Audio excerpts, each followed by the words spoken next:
What's up, everybody? Tyson Roush. Let's talk Jets. Hope everybody's having an excellent week.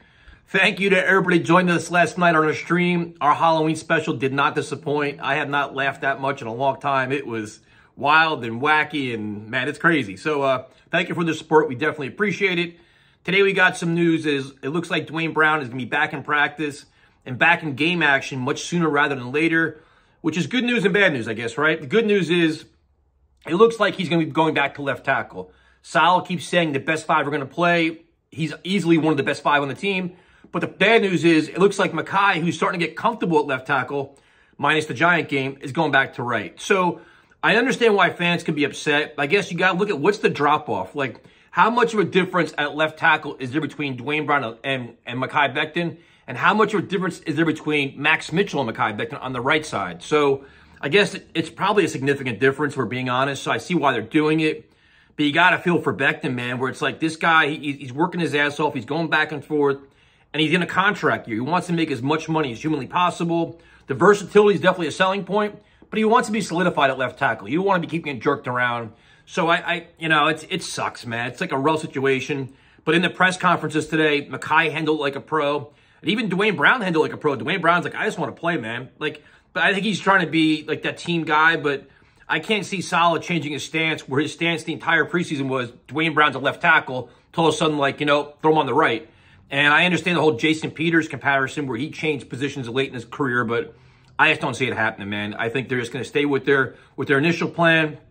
But the interesting part of this initial plan, I'm not going to lie to you, I'm a little annoyed by this, and this is a typical Jet thing to do. So they asked Salah about Dwayne Brown and like how healthy is he, and is he ready, and stuff like that. And they talked about how he was playing prior to his injury, his supposed injury. He didn't play well against the Bills. Then against Dallas, he was dreadful. It was embarrassingly bad. And Salah kind of hinted that, you know what, they brought him back too soon. That, he probably shouldn't have been playing. They kind of rushed him back. And I'm like, I just don't understand how that happens, because you had to see this coming, right? Because he didn't play in the preseason. He didn't play in training camp. Like, he was brought in so late, where it was like, all right, why throw him into the fire if he's not 100% ready? And I understand the whole Aaron Rodgers factor, but if, say, you wait one more week, he won't miss 4 weeks, or however many weeks he's missed just now. Like, why would you do that? And sometimes you got to save a player from himself, right? Like, listen, we know you want to play. Let's err on the side of caution, because we want you at your best to help protect our franchise quarterback. Now, I know Rodgers got hurt on a play that he did that Dwayne Brown did the block. I don't think that's, part of the issue, but I just don't. The Jets' handling of injuries makes you crazy. It does, and it seems to happen with every regime, not just Salah. It happened with Gase. It happened with Bowles. Like, you can name player after player that came back too early. C.J. Mosley, Becton. There was the game where Becton was getting hurt. They put him back in. Sam Darnold. There's so many players that they mishandle with injuries. I just don't understand, especially this year with Dwayne Brown. The way Salah talked about that, like, oh, we probably brought him back too soon.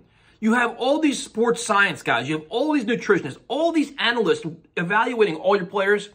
How do you risk it? Like, it just makes you, I don't know. Maybe I'm just in a bad mood today, but things like that just annoy me, because you want your best team on the field as humanly possible, and it's week 1 of the season.